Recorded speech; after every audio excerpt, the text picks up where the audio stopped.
La humanidad siempre creyó que estábamos solos en la oscuridad. Un mito que se hizo añicos con la llegada de la estrella caída, una nave estelar destrozada, y dentro, solo 2 sobrevivientes. Uno, el capitán Marcus Kane, un hombre sin entrenamiento militar que solo quería volver a casa. La otra, la princesa Elara, heredera de un imperio estelar condenado. Los alienígenas no vinieron en son de paz, vinieron a reclamarla, viva o muerta. Y Marcus, armado solo con su voluntad y el recuerdo de una tierra que nunca la protegería, tomó una decisión imposible: enfrentarse a la muerte galáctica, no para salvar a la humanidad, sino para mantener a salvo a una sola princesa alienígena. Esta es la historia de cómo un simple humano se convirtió en la última línea de defensa del universo. Prepárense, porque lo que van a escuchar a continuación redefinirá lo que significa ser un héroe. Las balizas de socorro eran un ruido blanco constante en el vacío, hasta que un día, dejaron de serlo. Encontraron a Marcus en la nebulosa Velo. No era un explorador, solo un recolector de chatarra con una nave vieja y abollada.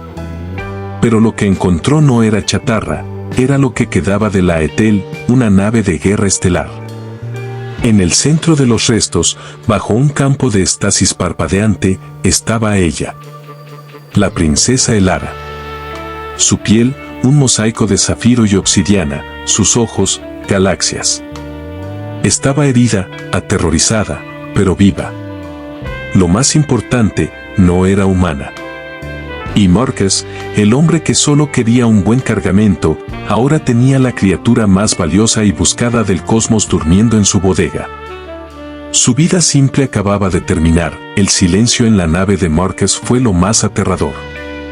Elara no hablaba su idioma, pero sus ojos lo decían todo: peligro inminente. Luego, la confirmación. El escáner de la nave, apenas funcional, captó firmas de energía a años luz de distancia. No eran flotas de rescate, eran flotas de caza. Elara era un recurso, una moneda de cambio, y los cazadores no querían negociar. Querían ejecutar. La voz de Marcus tembló cuando se dio cuenta: su pequeña nave de chatarra era ahora la cosa más importante en la galaxia, y no tenía dónde esconderse. Marcus podría haberla entregado. Podría haber llamado a cualquier puesto de avanzada de la coalición y haber salvado su propia vida. Pero había algo en los ojos de Elara, una dignidad rota, que lo detuvo. Él le mostró una imagen de la Tierra, azul, verde, tranquila. Luego, un gesto, prometiendo protegerla. Elara no entendió la imagen, pero entendió el compromiso. Un solo movimiento de cabeza, un juramento silencioso. Su primer enemigo no era la flota que venía, sino la propia princesa. Tenía que enseñarle a confiar en un humano, algo que su cultura consideraba una insensatez mortal. El primer contacto fue brutal y rápido. No eran naves de policía, eran depredadores. Un interceptor ligero, rápido, diseñado para inmovilizar y capturar. Marcus, un simple piloto, tuvo que recurrir a maniobras suicidas. Utilizó el campo de asteroides como camuflaje. La pequeña nave de chatarra no tenía escudos, solo placas de acero remachadas. La tensión en la cabina era insoportable. Cuando la nave enemiga explotó por un asteroide mal calculado, Marcus no sintió euforia, sino el escalofrío de saber que solo había ganado el primer round. Elara vio el fuego y la desesperación en el rostro de su protector, y su miedo se transformó en una admiración cautelosa. Durante una breve parada de reabastecimiento en un planeta helado, Elara se recuperó lo suficiente para actuar. Abrió un compartimento oculto en su brazalete, un proyector holográfico. No era un arma, sino un mapa. Un mapa que señalaba un punto que Marcus reconoció como el corazón del imperio que la quería muerta.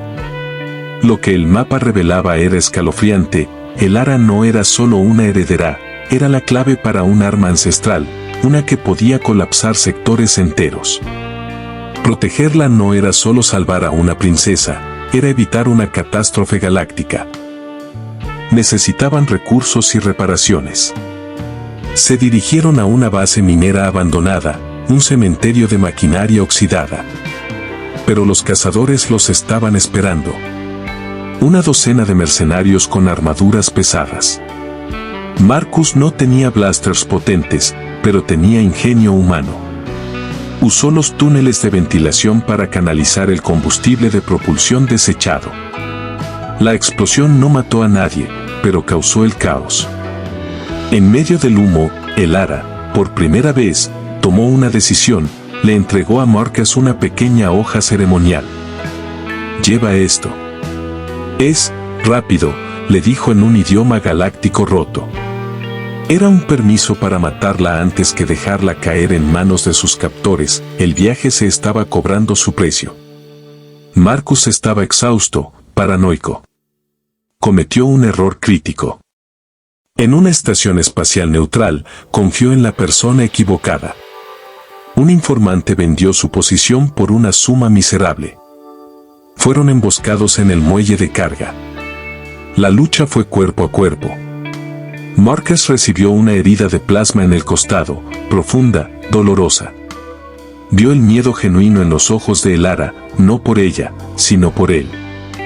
Se arrastraron de vuelta a su nave, pero la lección fue clara: en la galaxia, la lealtad es solo una debilidad. Su sacrificio estaba empezando a ser físico, la flota de caza estaba cerrándose. La única forma de sobrevivir no era huir, sino confrontar. El mapa de Elara apuntaba a la capital del imperio, el centro de su poder. Era una idea ridícula, volar directamente hacia el corazón de la bestia. Pero si la amenaza era el arma que ella representaba, solo allí podrían desactivarla. El plan era audaz, suicida: usar la firma de calor de su nave vieja para simular una baliza de socorro de alta prioridad y entrar sin ser detectados. Marcus sintió una extraña paz. El miedo se había ido, reemplazado por la determinación. La infiltración fue un milagro de suerte y habilidad. Llegaron a la cámara de contención del arma ancestral. Pero no estaban solos. El comandante de la flota, el cazador principal, esperaba. Fue un duelo personal: el alienígena, un guerrero imponente con armadura, contra Marcus, un simple humano sangrando. La lucha fue desigual. Marcus no ganó con fuerza, sino con astucia. Usó el entorno, las trampas del propio imperio. Elara, usando su conocimiento ancestral, logró desactivar el arma justo cuando el comandante acorralaba a Marcus. La explosión de energía, la caída del comandante. Estaban libres, pero no a salvo. La nave de Marcus se alejó de la capital en llamas. El imperio estaba en desorden, el arma ancestral inactiva. Elara ya no era solo una princesa, sino una líder, lista para reconstruir. Ella le ofreció a Marcus todo: riquezas, un puesto de honor, una nueva vida entre las estrellas. Pero Marcus solo miró el horizonte. Él le había enseñado que la humanidad no se rinde, ella le había enseñado que hay cosas más importantes que volver a casa. Él se despidió. Elara lloró por la partida de su protector. Marcus Kane, el recolector de chatarra, el hombre que confrontó a la muerte galáctica por una sola princesa, desapareció en el anonimato del cosmos. Su legado: un imperio salvado por un acto de pura e inexplicable valentía humana.